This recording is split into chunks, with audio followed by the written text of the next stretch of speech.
Gujarat's #1 engineering university, Sankal Chand Patel University, 9642706257.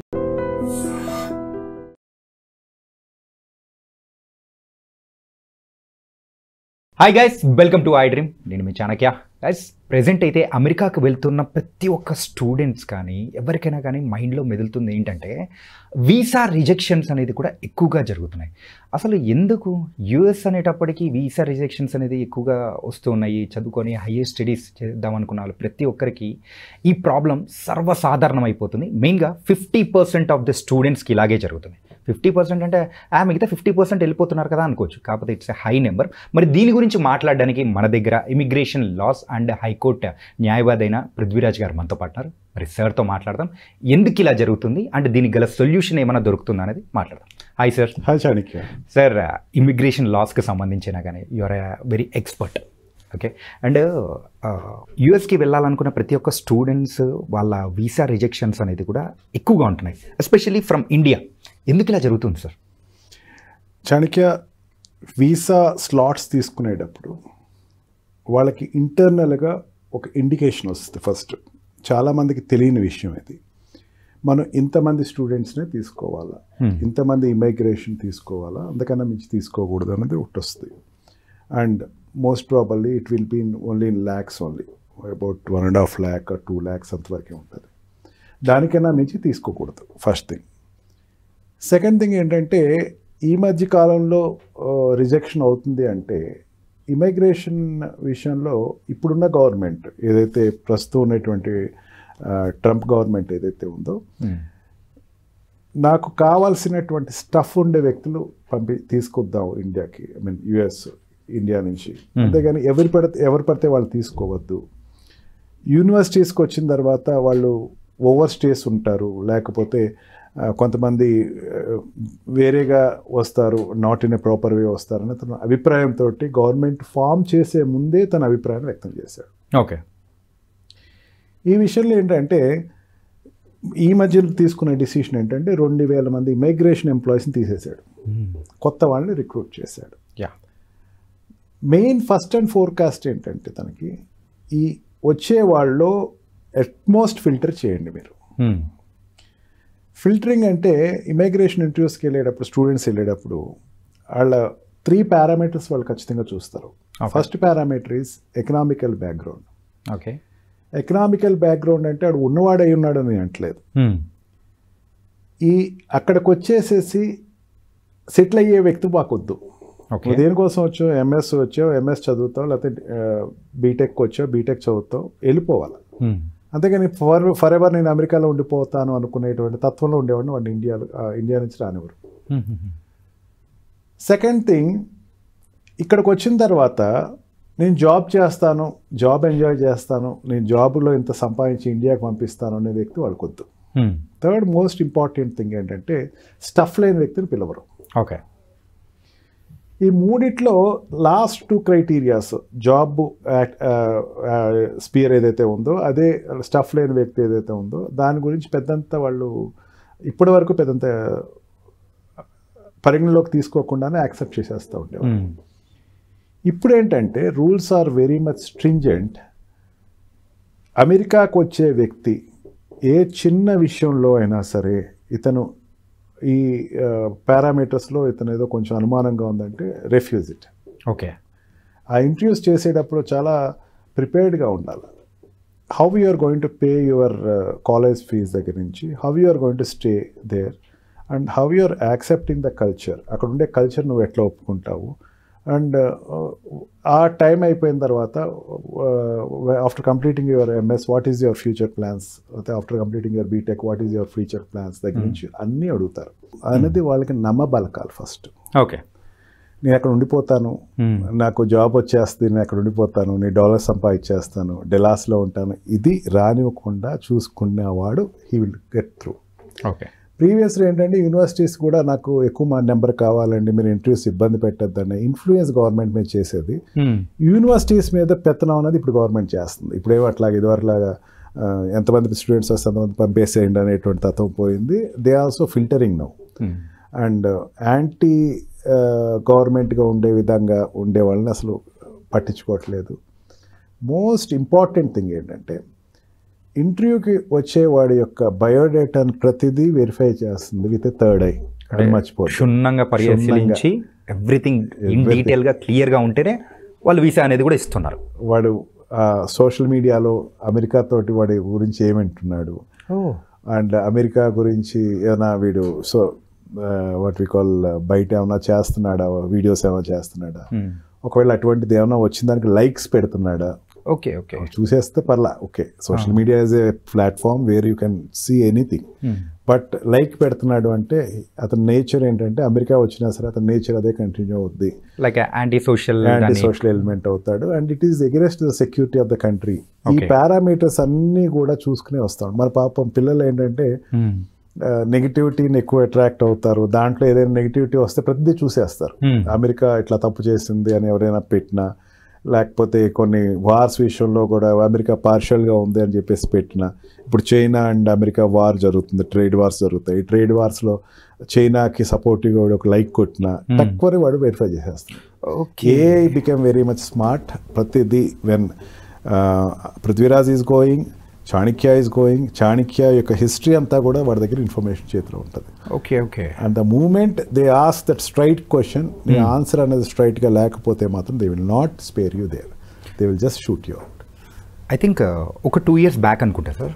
So నాకు బాగా గుర్తు ఏంటంటే ఇక్కడ హైదరాబాద్ నుంచే కాకుండా ఇండియా నుంచి యూఎస్కి వెళ్ళాలనుకున్న వాళ్ళు మన ఇంటర్నేషనల్ ఫ్లైట్స్ కోసం అని చెప్పేసి వెళ్తున్న టైంలో మన రాజీవ్ గాంధీ ఇంటర్నేషనల్ ఎయిర్పోర్ట్ దగ్గర అయితే చూస్తే అది ఎంజీబీఎస్ఆ లేకపోతే అది ఇంటర్నేషనల్ ఎయిర్పోర్ట్ అర్థం కాలేదు. ఒక నిమిషం అది చూసేటప్పటికి ఏంటి ఇంతమంది వెళ్తున్నారా, యూఎస్కి ఒక్కసారిగా ఇంతమందా అని అనిపించింది. కానీ ఇప్పుడు చూసుకుంటే ఆఫ్టర్ 2 years కట్ చేస్తే అలా అస్సలు మాత్రం లేనేలేదు. ఈ స్ప్రింగ్ సీజన్లో వెళ్ళేవాళ్ళు కానీ లేకపోతే ఫాల్లో వెళ్ళేవాళ్ళు కానీ ఎవరిని చూసుకున్నా కానీ ఆ కౌంట్ అనేది కూడా తగ్గిపోతూ వస్తుంది.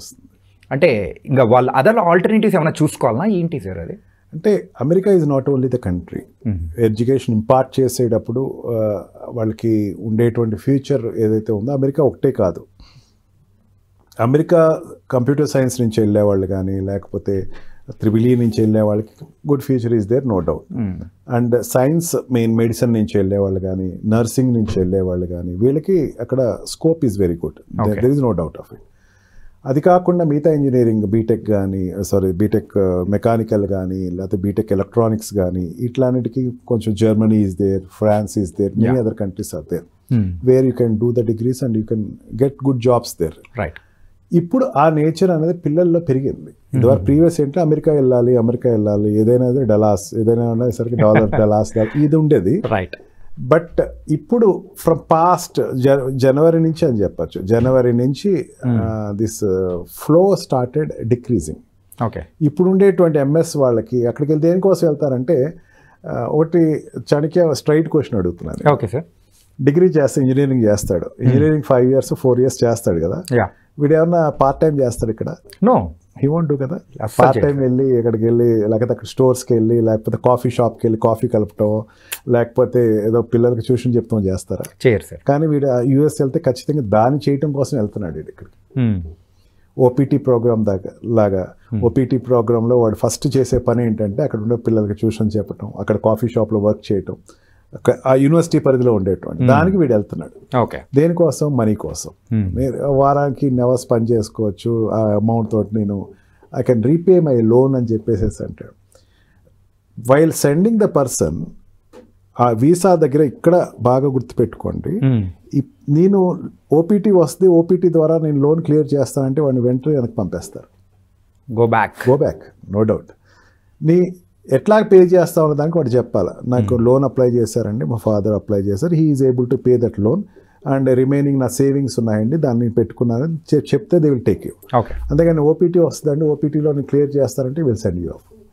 అంటే క్వైట్ ఆపోజిట్ స్పియర్కి అక్కడికి వెళ్తున్నాడు. ఆ మైండ్ సెట్ అనేది మైండ్లో ఉంచుకుని ఆన్సర్స్ చెప్పేటప్పుడు మాత్రం ఒక ప్లాస్టిక్ ఇంటర్వ్యూ చేసినట్టు ప్లాస్టిక్ అట్మాస్ఫియర్లో అట్లా చెప్తున్నాడు. ఇక్కడ కాన్ఫిడెన్స్ ముఖ్యం.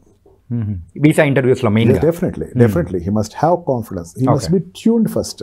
ముందు పేరెంట్స్ దగ్గరికి వెళ్ళి నాన్న మీరు మొత్తం కట్టాలి, అక్కడ 50 lakhs వరకు అవుతుంది ఒక ఎంఎస్ స్టూడెంట్కి, బీటెక్ స్టూడెంట్కి అయితే more than 50 lakhs అవుద్ది. ఇది రెడీగా ఉన్న వాళ్ళే దయచేసి యూఎస్ వెళ్ళమని చెప్తున్నా.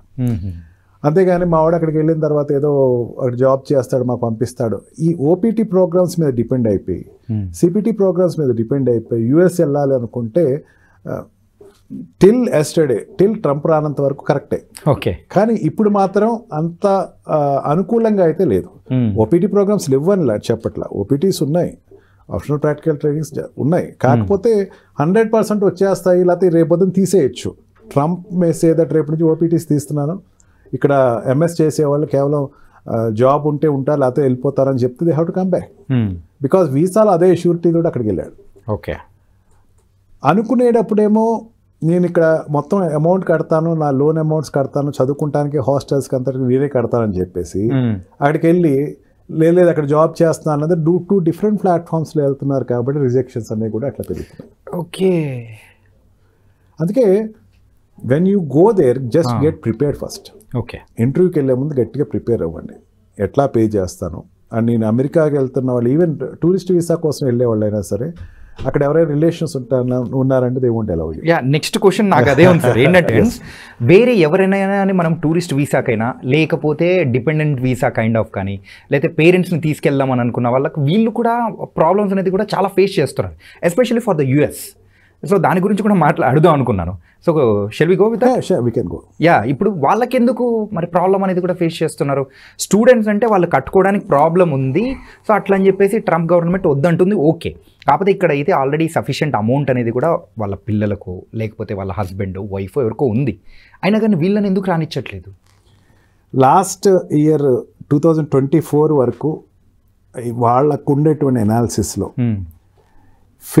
ఫేక్ ఎంట్రీస్ తోటి యుఎస్ వచ్చి అండ్ ఫేక్ స్టే తోటి ఉండేవాళ్ళు దగ్గర అబౌట్ 78,000 ఉన్నారు అని వాళ్ళకి ఇన్ఫర్మేషన్ ఉంది అని అఫీషియల్గా డిక్లేర్ చేసింది కంట్రీ. అంటే టోటల్ ఓవరాల్గా వరల్డ్ నుంచి. దాంట్లో ఇండియా నుంచి ఎక్కువ మంది ఉన్నారు అని చెప్పి వాళ్ళు ఓపెన్గా even before the government it is released. ఎక్కడి నుంచి వస్తున్నారు వీళ్ళు? Every person is not going with a clean mind. Okay, మన టూరిస్ట్ 10 మంది అప్లై చేస్తే దాంట్లో there are some persons who are opted to stay there for ever. Tourist కోసం వెళ్ళిపోతారు, అక్కడ తప్పించుకుంటారు, పాస్పోర్ట్ కూడా పడేస్తారు, ఎక్కడో ఒక చోటుకి వెళ్ళి జాయిన్ అయిపోతారు ఏదో ఉద్యోగం. వాడు వెళ్ళే టూరిస్ట్ కోసం వెళ్తాడు, దీన్ని డంకీ రూట్స్ అంటారు. ఓకే, ఈ రూట్స్లో వెళ్ళిపోయి అక్కడ ఉండటానికి ప్రిఫర్ చేసేవాళ్ళు ఎక్కువ మంది ఉన్నారు. వాళ్ళని ఎలిమినేట్ చేయాలంటే the government decided to take some precautionary steps. Okay, దాంతో ఏమంటుంది, టూరిస్ట్ కోసం నువ్వు ఎందుకు వస్తుంది, ఎన్నాళ్ళు ఉంటావు, 2 months ఉంటావు, 2 monthsలో ఎక్కడెక్కడ తిరుగుతావు, నువ్వు స్లాట్ ఇవ్వు, నువ్వు రిటర్న్ టికెట్ కూడా తీసేసుకో, నీ స్లాట్ ఇచ్చేసేసి ఎక్కడెక్కడ తిరుగుతున్నావు, పలానా చోట తిరుగుతావు, ఆ ఏరియాలో నీకు ఎవరైనా ఫ్రెండ్స్ ఉన్నారా అంటే ఉన్నారు అని చెప్తే will be shooted out. They will not accept. నీకు ఎందుకు ఫ్రెండ్స్ కోసం వెళ్తున్నావు, ఫ్రెండ్స్ కోసం కాదే, you said that you are going on tourism. Okay, tourism you have to go to place, you have to encourage the industry of tourism. అక్కడికి వెళ్ళి visiting ప్లేసెస్కి వెళ్తే అక్కడ రెవెన్యూ డెవలప్ అవుతుంది. అంతేగాని అక్కడికి వెళ్ళి మా ఫ్రెండ్స్ ఇళ్లలో ఉంటున్నారు, వాళ్ళ ఇళ్ళ చుట్టాలు ఉన్నారంటే అక్కడికి వెళ్తున్నారంటే దే వోంట్ అలౌ యూ. అది లేకుండా ఇటు వెళ్ళే టూరిస్ట్ని అయితే అలౌ చేస్తుంది, దాంట్లో ఏం ప్రాబ్లం. అందుకే క్వశ్చనియర్లో వాళ్ళు చాలా క్లియర్గా అడుగుతారు. ఎంత క్లియర్గా అడుగుతారు చాణక్య, అక్కడ ఎవరైనా ఫ్రెండ్స్ ఉన్నారా, లేకపోతే నీకు ఏమైనా బిజినెస్ ఉందా, నువ్వు ఆల్రెడీ ఇక్కడ ఏదో బిజినెస్ చేస్తున్నావు కదా, ఫర్ ఎగ్జాంపుల్ గోల్డ్ స్మిత్ అనుకుందాం, అక్కడ నువ్వు ఆల్రెడీ అక్కడ ఆర్డర్స్ నువ్వు ఏ ప్లేస్ చేయడానికి ఏమైనా వెళ్తున్నావా, ఆల్రెడీ ఇక్కడ నుంచి నువ్వు ఆల్రెడీ ప్రీవియస్ ఒకసారి ఆర్డర్ తీసుకున్నావు కదా పలానా ప్లేస్ నుంచి అని చెప్పేసి క్వశ్చన్ అడుగుతారు. లేదంటే దానికి నాకు సంబంధం లేదంటే I left of that industry, I'm not no way related to it అంటే దే విల్ అలౌ యూ. అనేసరికి అక్కడ కూడా ఒకసారి షాపింగ్కి వెళ్తున్నాను అంటే they will shoot you out. Okay, because business visa కోసం వెళ్ళే వాళ్ళు ఉంటారు కొంతమంది. బిజినెస్ వీసా కోసం ఏంటంటే అక్కడ ఉండేటువంటి వర్క్ షాప్స్ కోసం వెళ్తారు, లేకపోతే ఎగ్జిబిషన్స్ కోసం వెళ్తారు. వాళ్ళని కూడా స్పెసిఫిక్గా అడుగుతారు, ఎగ్జిబిషన్ కాకుండా ఇంకెక్కడికైనా వెళ్తున్నావా, నేను బిజినెస్ స్టార్ట్ చేస్తున్నాను, లేదంటే ఎగ్జిబిషన్స్లో మోడల్స్ చూస్తానికి వెళ్తున్నాను, చూసేసి వచ్చేస్తారంటే మర్చెంట్ వీసాలో వెళ్ళి వచ్చేవాళ్ళు ఉంటారు. There are categories of visa.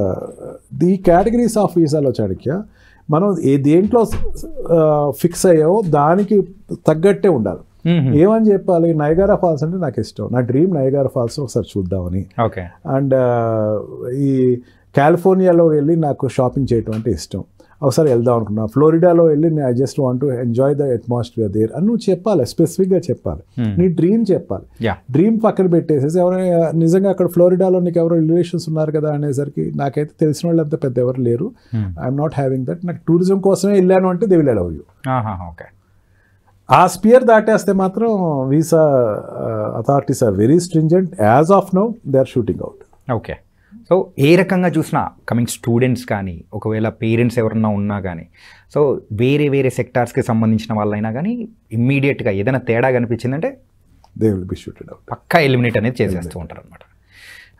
It was something different ఏంటంటే ప్రీవియస్తో కంపేర్ చేసుకుంటే యాజ్ పర్ ద రీసెర్చ్ మెయిన్గా యుఎస్, కెనడా అండ్ ఆస్ట్రేలియా ఈ వీసాకు సంబంధించిన రిజెక్షన్స్ దానిలలో ఒకదానికి ఒక కంట్రీ అనేది పోటీ పడుతున్నాయి, ఎస్పెషల్లీ ఫ్రమ్ ఇండియా నుంచి వెళ్ళే వాళ్ళను. దానికి సంబంధించినది కూడా సో చాలా స్టిక్ చేశారు.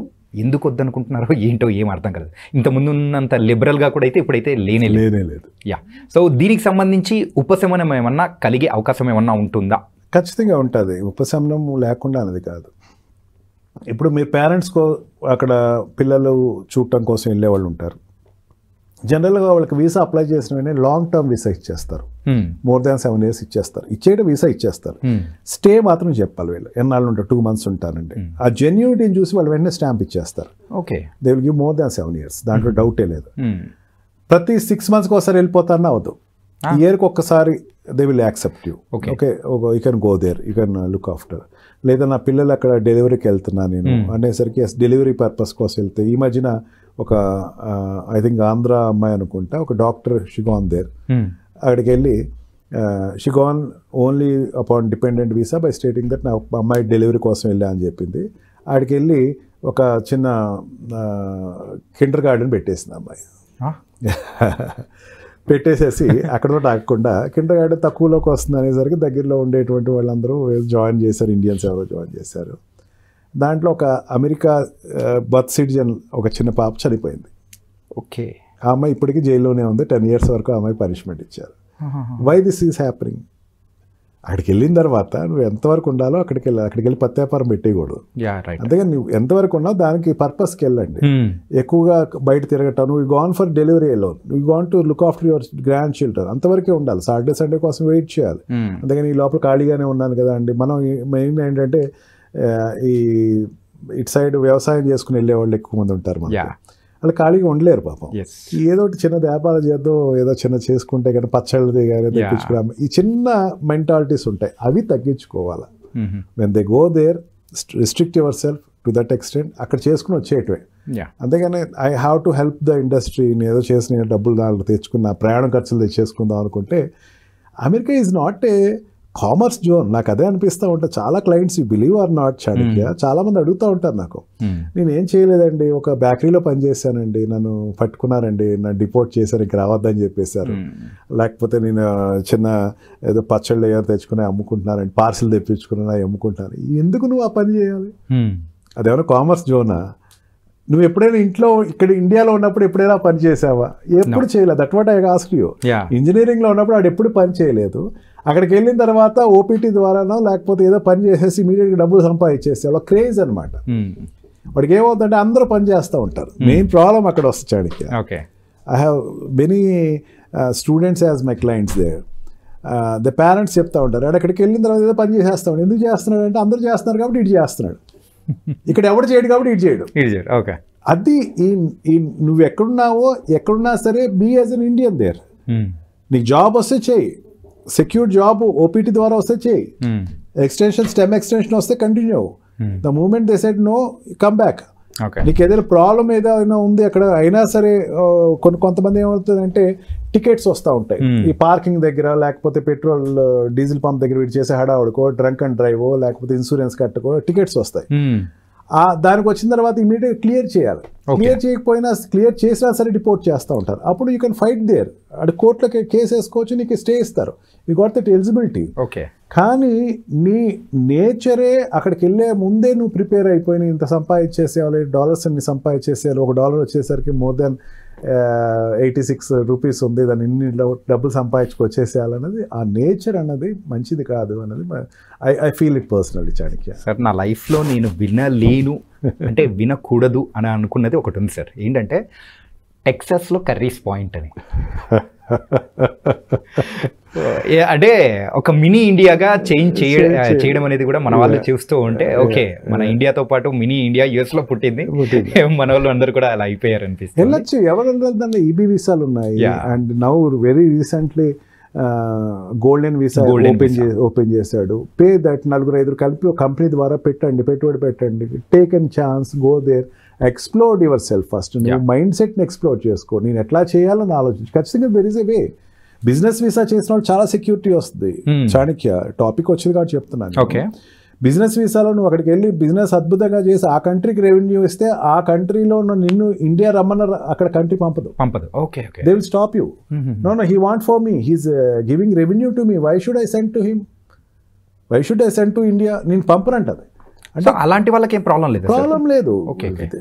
ప్రాబ్లం నిజంగా చెప్పాలంటే Chanakya, if even now tonight also when I get a calls they use to say that అంత ప్రాబ్లం ఇక్కడ లేదండి.